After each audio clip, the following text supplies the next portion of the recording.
오늘 우리에게 주시는 하나님 말씀 요한계시록 22장. 드디어 요한계시록이 끝납니다. 대단원의 회개에 간 대단원의 마지막 날입니다. 요한계시록 22장 14절의 말씀을 보겠습니다. 요한계시록 22장 14절 한 구절입니다.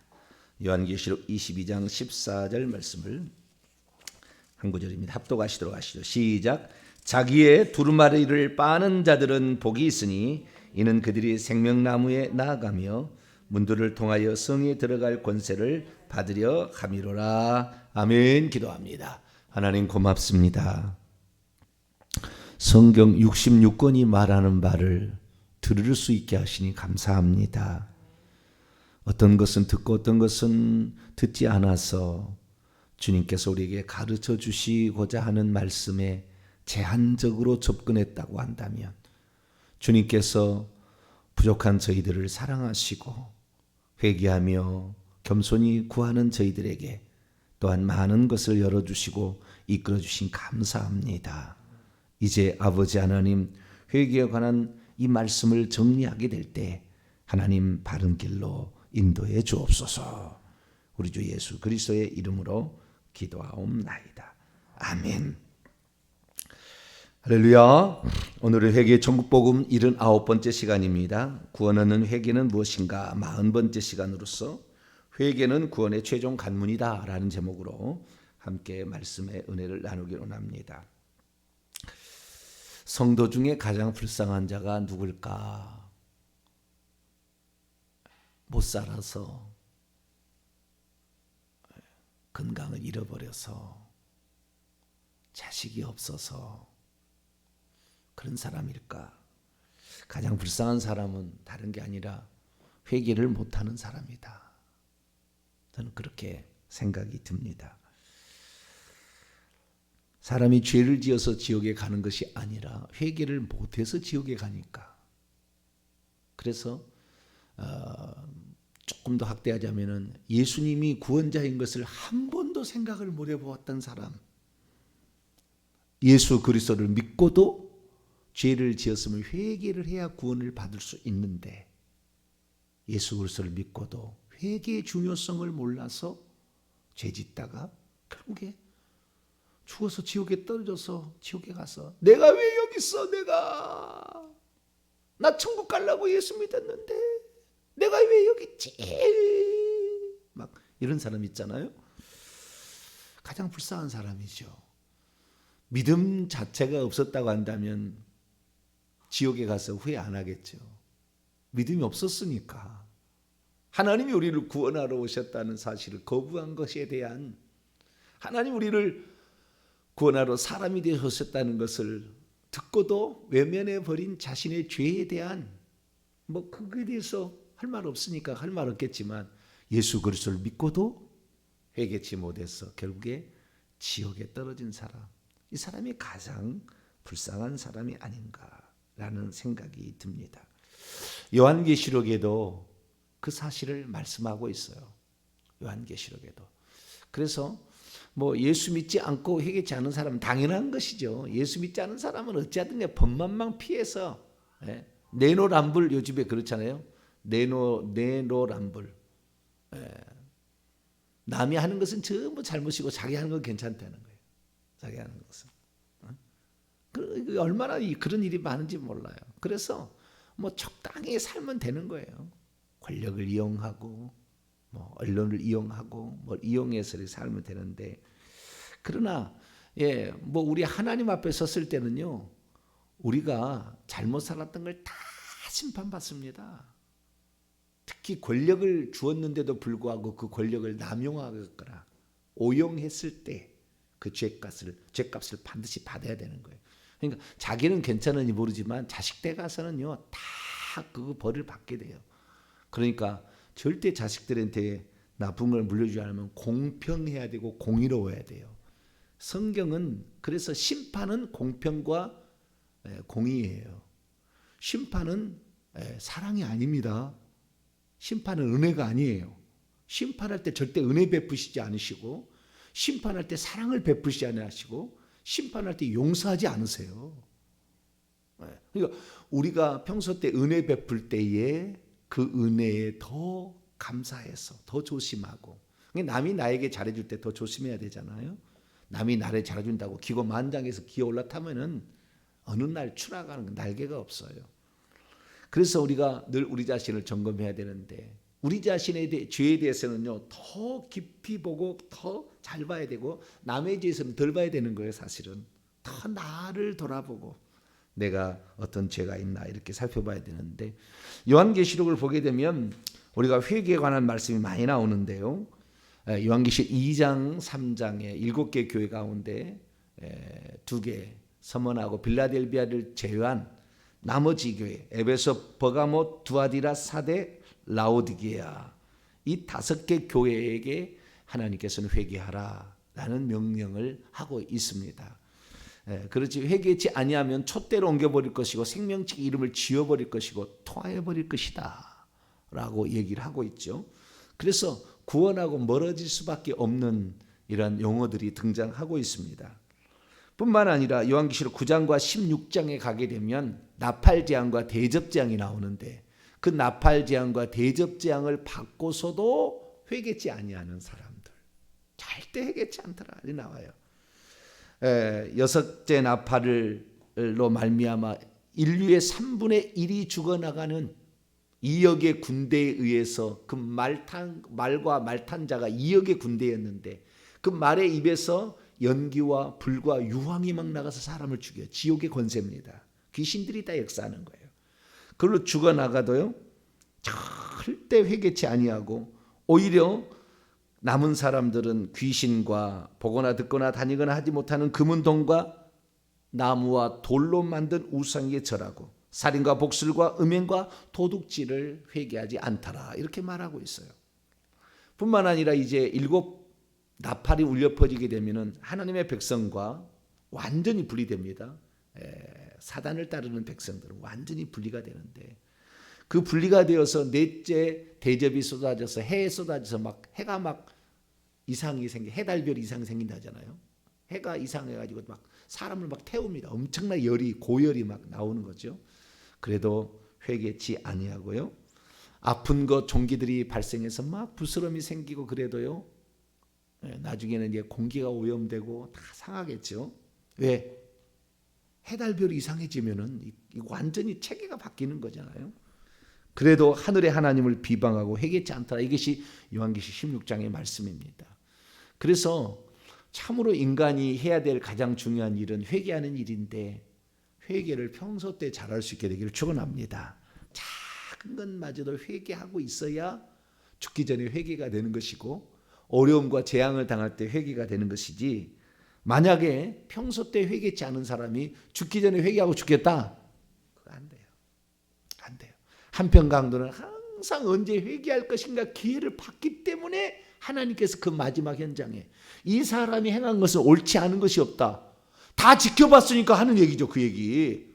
이 양반을 몰랐으면 어떻게 얘기를 했겠어요. 그 예수님을 알고 있었고 반드시 내가 내 잘못을, 나는 지금 이 나라를 지키기 위한 열혈당원으로서 로마에 대항해서 사람을 죽이고 암살하고 막 이런 잡분일 하지만, 우리나라가 일본을 암살했잖아요. 막 우리나라 사람들이 그랬잖아요. 그 살인죄인가요? 아닌가요? 정당한가요? 다 회개해야 돼요. 우리는 막 애국자라 그렇게 얘기하지만 살인죄에 대해서는 하나님께 애국자라 말하지 않아요. 애국자가 천국 가는 것이 아니라 예수 믿고 회개하는 자가 천국 가는 겁니다. 할렐루야. 물론 애국도 해야 되겠죠. 나라가 있어야죠. 언어를 사용하다 망하면 다른 언어를 써야 되잖아요.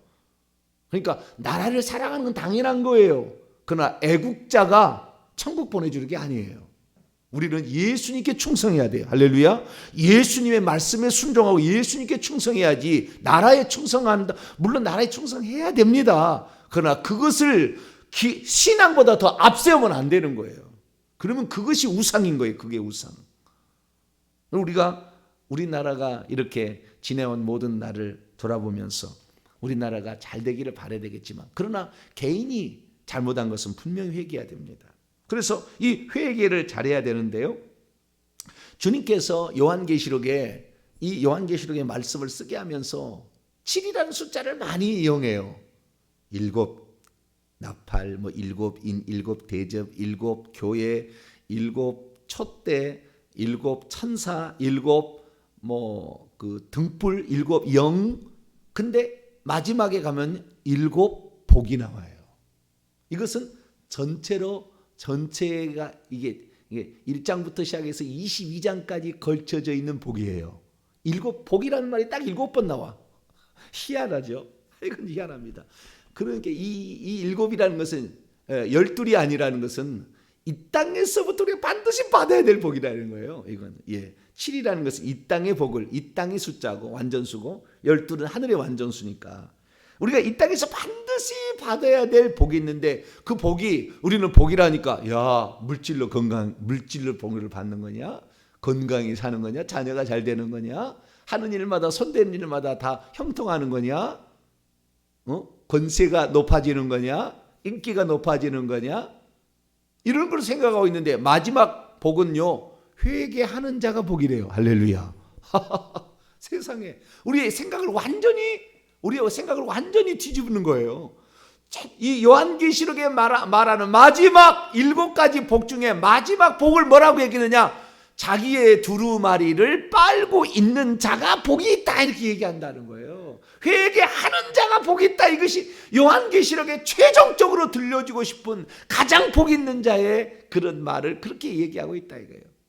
자, 오늘 14절 말씀을 다시 한번 요한계시록 22장 14절 말씀 다시 한번 읽어볼까요? 시작. 자기의 두루마기를 빠는 자들은 복이 있으니 이는 그들이 생명나무에 나아가며 문들을 통하여 성에 들어갈 권세를 받으려 함이라. 결국에 생명나무는 어디요? 천국의 새 예루살렘 성의 앞 성에서 보좌로부터 흘러나온 물이 성을 지나서 쭉 이제 이렇게 나가는 거 아닙니까? 이렇게. 근데 그 성에서부터 벌써 쭉 이렇게 성 안에 들어가면은 이게 생명강이 있는데 그 생명강 좌우에 생명나무. 여러분 그 생명나무가 창세기 2장에 나오잖아요. 하나님께서 이 땅에 에덴 동산을 창설하시고 생명나무를 두었는데 생명나무와 그 옆에 선악을 알게 나무를 두었는데 내 말에 따라서 생명나무는 얘기 안 했어요. 다 먹을 수 있다. 나 선악과만 먹지 마. 생명나무도 먹게 하려고 하는 거죠. 선악과만 먹지 말라. 왜? 선과 악을 알아버리면 악을 택하니까. 사단이 그랬잖아요. 선과 악을 택하는데 하나님 말씀을 어겨버리면 악이 나와버리는 거죠.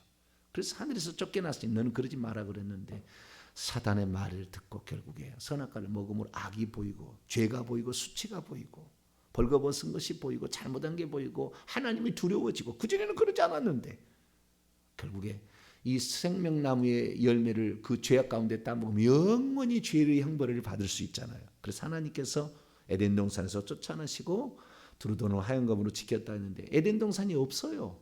천국 에덴 동산에 생명나무를 뒀다는데 나중에 보니까 이 생명나무가 천국에 있어요. 낙원에. 그 낙원이 나중에 변해서 이제 천국에 완전히 그러니까 예수님이 부활체가 돼가지고 부활의 첫 열매가 되어서 하나님 보좌 앞으로 가기 시작해요. 그전에는 어떤 사람도 보좌 앞으로 못 갔습니다. 낙원에 있었지. 그런데 예수님이 첫 번째 가시고 그 보좌에 앉으신 다음부터 인류가 가게 되니 그때부터 생명강이 흐르더니 생명강 좌우에 그 생명나무가 왔어요. 그 생명나무가 지금 거기에 있는 거예요. 그 생명나무가 있고 뿐만 아니라 또 뭐죠? 이 성에 들어갈 문들을 통하여 그러니까 그 생명나무가 성에서 밖으로 쭉 있나 봐요. 그리고 문을 통하여서 성에 들어갈 새 예루살렘 성이 바로 하나님의 거처요. 인류의 총 쿼터죠. 거기에서 모든 정책이 다 모든 것이 시행이 되는 거기 가서 우리가 예배를 드리고 거기서 경배를 하고 거기서 찬양을 하고 거기서 기도를 드리는데 평소 때 거기서 안 살아요. 어떤 사람이 많은 사람들이 지금 새 예루살렘 성에 자기가 산다고 새 예루살렘 성은 자기 집이라고 하는데 그거 아니에요. 하나님의 집이에요. 거기는 새 예루살렘 하나님의 집이고 그 문들을 이 세 개씩 있어요. 총 12개 있잖아요. 문들을 통과해 나아가게 되면은 특히 하나님의 계시는 보좌의 뒤편에 있는 그 북쪽의 문을 열고 나가게 되면 거기에 큰 유리 바다가 있고 그 산과 많은 것에 집이 있어요. 그래서 거기 가면은요, 주의 종이 사는 집하고 일반 성도가 사는 집이 틀려요. 주의 종이 참 좋긴 좋겠지만 주의 종이 천국을 강조하는 건 거의 없어요. 근데 좌우지가 그렇게 다 있어요. 그래서 천국의 집은, 우리들이 집은 따로 있고 예배 드릴 때만 그 예루살렘 성에 가서 우리 하는데, 그렇게 들어갈, 그래서 생명나무에서 생명과를 따먹으니까 죽겠어요? 죽지도 않고 영원히 살 수 있는 그곳에 들어가는데, 어떤 자가 들어간다? 자기의 두루마기를 빠는 자가 들어간다. 이 빤다는 말은 이제 그 옷이니까 빤다는 것이고, 씻는다는 말이 원문은 씻어내는 거예요. 씻어내는 것인데, 씻는 것인데, 자기 옷을 깨끗이 씻는 자. 이 옷인데 어떤 옷이요? 두루마기라고 돼 있잖아요. 그죠? 두루마기. 여러분, 두루마기하고 옷하고 어떤 차이가 있죠? 옷은 이제 우리의 몸의 보호를 위해서, 또 뭐 무슨 보호가 가장 우선이고, 그 다음에 수치를 드러내지 않기 위한 것도 있고, 맵시를 내는 것도 있고, 예의를 차리는 것도 있고, 여러 가지 목적이 있잖아요. 근데 두루마기는 어떤 목적입니까? 맵시를 내는 것이 아니라, 어떤 두루마기라는 것은 어떤 공식적인 어떤 행사에 참여할 때에 예복과 같은 거죠. 일종의 예복. 그냥 옷이 아니고, 긴 두루마리라는 것은 치렁치렁한 발까지 내려오는 통으로 된 옷을 가리키는 겁니다. 그래서 우리나라는 보통 다 투피스잖아요. 보통 다 바지 입고 치마 입고 윗 상의 옷 입고, 그래서 그냥 옷이다 한다면은 상의 옷을 가리킨 게 대부분이고요. 그러나 이 두루마기라는 것은 목부터 이렇게 발까지 내려가는 치렁치렁한 긴 옷을 가리키는 말이에요. 이것을 스톨레라고 합니다. 스톨레. 헬라 원문을 보면. 그래서 어떤 의식을 집례할 때, 어떤 행사를 집회할 때 반드시 그 옷을 입는 거예요. 그래서 목사들이 예전에는 그 옷을 입었잖아요. 옷을 입었어요. 흰 옷이나 검정 옷을 입고 항상 예배를 집전하게 된 게 다 그런 이 성경에서 따온 겁니다. 성가대에 옷을 입힌 것도 마찬가지고, 다 우리는 흠이 있는데 흠을 가리는 거죠. 근데 이제 그것이 하니까 너무 목회자하고 성도를 가른다 막 이래가지고, 그러면 좀 더 가깝게 하자. 그렇게 해서 우리가 양복을 입고 이제 예배를 드리고, 절기 때만 저와 같은 경우는 이제 그 성의를 입지만, 그러나 사실은 그렇지 않은 거죠. 제가 이번에 그 추석날에 처음으로 또 양복을 안 입고 설교를 태어나서 처음 해봤어요. 태어나서 처음. 어떤 상황이 돼서는데 그렇게 할 수도 있겠구나라는 생각이 드는데 바람직하지는 않다라는 생각이 들더라고요. 그러나 어쨌든 우리가 격식을 차려야 되는데, 이 두루마기를 입는 것은 그냥 오라니까 막 가는 게 아니에요. 격식이 완전히 차려져 있는. 그래서 어떠한 상태의 최종적인 상태를 말하는 거예요. 이 두루마기가 언제 나오냐면, 스톨레라는 단어가 요한계시 6장이 처음 나옵니다. 6장을 열어보겠습니다. 자기 두루마기를 빨아야 돼요. 이 말의 의미는 무엇일까요? 요한계시 6장 5째 인을 떼실 때에 주님이 위로하시면서 입혀주는, 순교자들이 입혀주는 옷을 가리킵니다. 9절부터 11절인데 11절에 나와 있는데요. 9절부터 읽겠습니다. 5째 인을 떼실 때에 내가 보니 하나님의 말씀과 그들이 가진 증거로 말미암아 죽임을 당한 영혼들이 제단 아래에 있어, 향단이라고 그랬죠. 큰 소리로 불러 이르되, 거룩하고 참되신 대주제여, 땅에 거하는 자들을 심판하여 우리의 피를 갚아주지 아니하시기를 어느 때까지 하시려 하나이까니, 각각 그들에게 흰 두루마기를 주시며 이르시되, 아직 잠시 동안 쉬되 그들의 동무종들과 형제들도 자기처럼 죽임을 당하여 그 수가 차기까지 하라 하시더라. 여러분, 천국에 들어가면은 흰 옷을 입는다고 그러잖아요. 흰 세마포 옷입니다. 그때는 세마포. 흰색의 세마포 옷을 입고 있어요, 다. 그런데 흰색의 세마포 옷을 입고 있는 사람에게 다시 세마포를 준다는 게 아니라고, 여기에. 이미 입고 있다니까, 흰 옷을. 입고 있는 자들에게 어떤 것을요? 다시 두루마기를 다시 하나 입혀주는 거예요. 그러면 이것은 상당히 의미가 있는 겁니다. 흰 옷을 입고 천국에 들어간 사람 다 흰 옷 입고 들어갑니다. 그런데 그런데 흰옷을 입은 사람에게 똑같이 스톨레를 다시 입혀준다는 것은 지금 무엇이 곧 진행될 것이죠.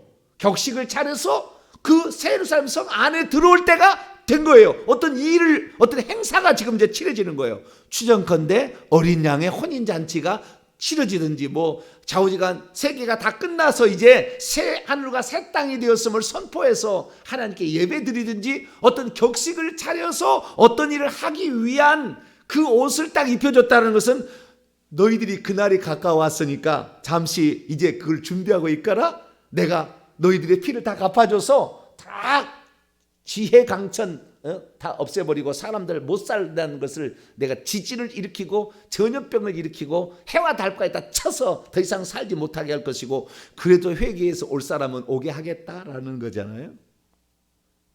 그러니까 흰 두루마기, 이 두루마기라는 것은 결국에 뭘 말하는 것입니까? 최종적으로 입게 될, 그래서 어떤 격식을 차려서 어떤 행사를 참여하기 위해 마지막으로 주어지는 옷입니다. 이 두루마기가. 그런데 이 두루마기가 천국에서 이 지금 여기에 흰 옷을 입고 있는 그 순교자들에게 준다고 그랬는데 이 요한계시록 7장에 보면은 언제부터 입는지가 나와 있어요. 요때는 이제 특별히 준 거잖아요. 특별히. 그러니까 특별히 준 거니까 이건 상당히 순교자들과 순교자들이 아닌 자들을 구별하는 어떤 모양이 있을 가능성이 있어요. 여기에 지금 왜 순교자들은 하나님 보좌에서 예배 수억의 사람들이 천국에 들어갈 거 아닙니까?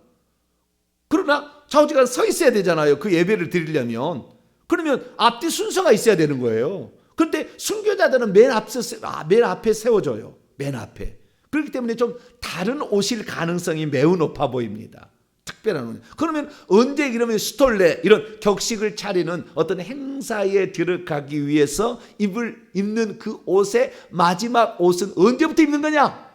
스톨레, 이 긴 옷은 언제부터 입는 거냐? 7장에 나와 있어요. 요한계시록 7장 9절과 13절과 14절에 세 차례 이것이 나와 있어요.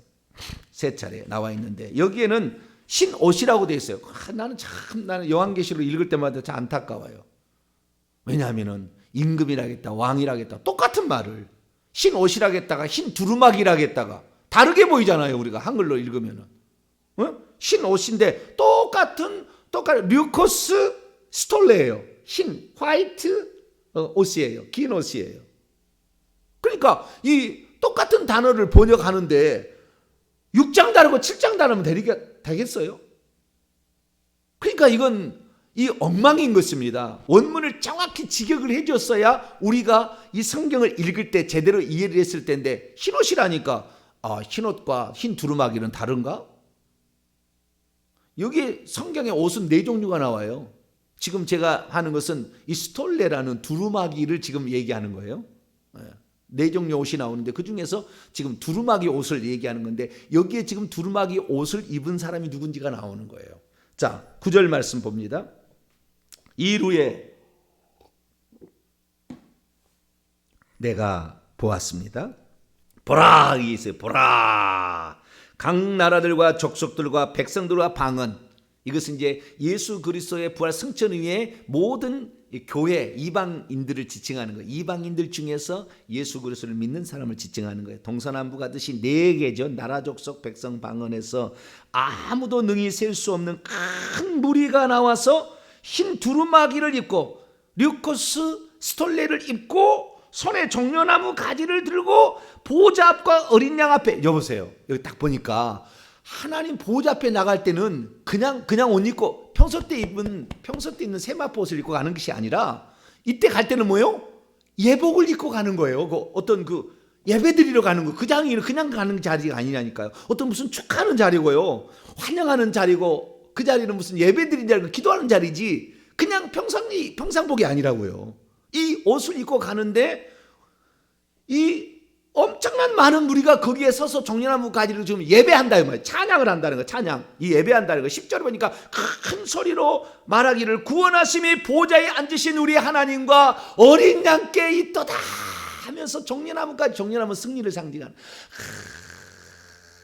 찬양하는 거예요. 갑자기 북한 생각이 나네.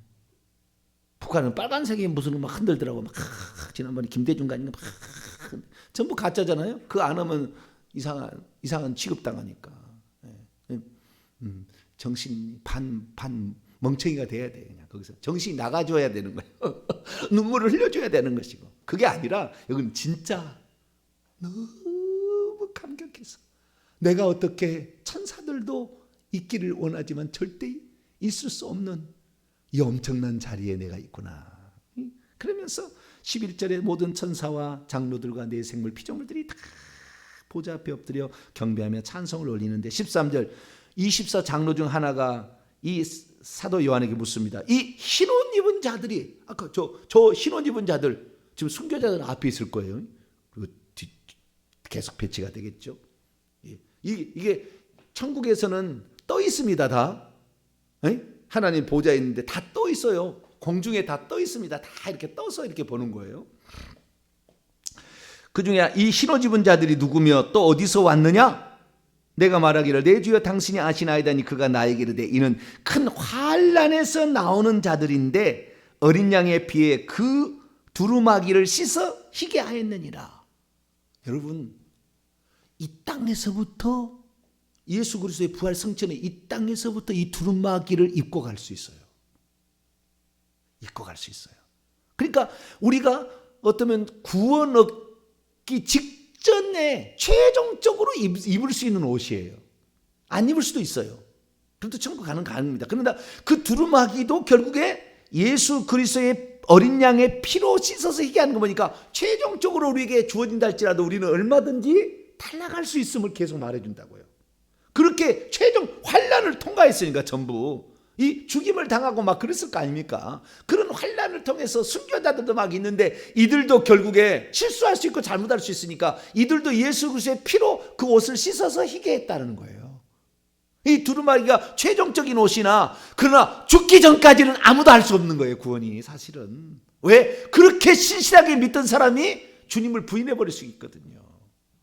그래서 우리가 이 두루마기, 흰 두루마기를 빠는다. 이건 최종적으로 입을 예복과 같은 마지막의 옷인데 그 옷마저도 더럽힐 수가 있다라는 것을 우리에게 말해주고 있으므로 진정 복 있는 자는 이 두루마기를 결국에 회개하는 자가 최종적으로 마지막에 우리가 천국 들어가는 그 끄트머리에서는 이 두루마기마저도 빨아야 희게 해야 구원이 이미 당신은 그렇게 살았기 때문에 당신은 구원의 이 예복까지 줬어요. 어떤 사람 예복까지 준 거예요. 순교자일 가능성이 많아요. 예복까지 주면서 너는 이런 사람이다 했는데도 실수할 수 있다니까, 잘못할 수 있다니까요. 그래서 이 요한계시록에 말씀하고 있는 이 말씀을 요약해 보면 결국에 구원에 너무 가까이 가 있어서 확실한 구원자다 하는 자라도 마지막까지 회개하고 천국 들어간다 이것을 말하고 있다 그 말이에요. 할렐루야. 그래서 우리는 천국 들어가는 마지막 최종 관문이 뭐다? 회개다라는 사실을 우리가 알 수가 있다는 것이죠. 그래서 요한계시록에 이제 7개 복이 나오는데 그 설교는 요한계시록 강해 제가 52주 있으니까 홈페이지에 보면 다 있습니다. 좀 한번 보시고 마지막 7번째 복이 뭐냐? 최종적인 복도 그 두루마기 스톨레 예복과 같은 옷인데 이 옷을 또 빨고 있는 자가 거기에 빠는 자가 현재 분사 형태예요. 지금 그렇게 빨고 있는 자가 복이 있다 이렇게 선언하고 있습니다. 우리가 천국 눈을 떠서 천국에 들어가서 내가 있다고 판단되기 전까지는 우리를 자만하지 마세요. 우리는 언제나 교만할 수 있고 음란할 수 있고 돈에 취할 수 있고 목숨이 두려워서 주님을 부인할 수도 있어요. 우리는 그러나 회개만 하면 천사는 안 돼요. 회개도 천국 못 가요. 다시 복귀가 안 됩니다. 우리 인간은 회개만 하면 천국 들어갈 수 있으니까 이 회개를 끝까지 주여 내 잘못했습니다. 겸손히 고백함으로 예수의 피로 우리의 세마포시든지 두루마기 옷이든지 다 깨끗이 씻어서 천국에 들어가는 저 여러분 되시기를 간절히 바랍니다. 거룩하신 하나님 감사합니다. 오늘 회개에 관한 마지막 말씀을 나누었습니다. 주님 감사합니다. 이전에 듣지 못한 새로운 말씀을 들려주셔서 우리가 끝까지 회개하는 것밖에, 우리가 천국 들어가는 방법, 이것이 최종적으로는 회개밖에 아닌 것을 봅니다. 우리의 믿음도 부인하지 않아야 되겠지만 회개하여서 우리의 겉옷마저 깨끗하게 만드는 저희들 되게 해 주옵소서. 우리 주 예수 그리스도의 이름으로 기도하옵나이다.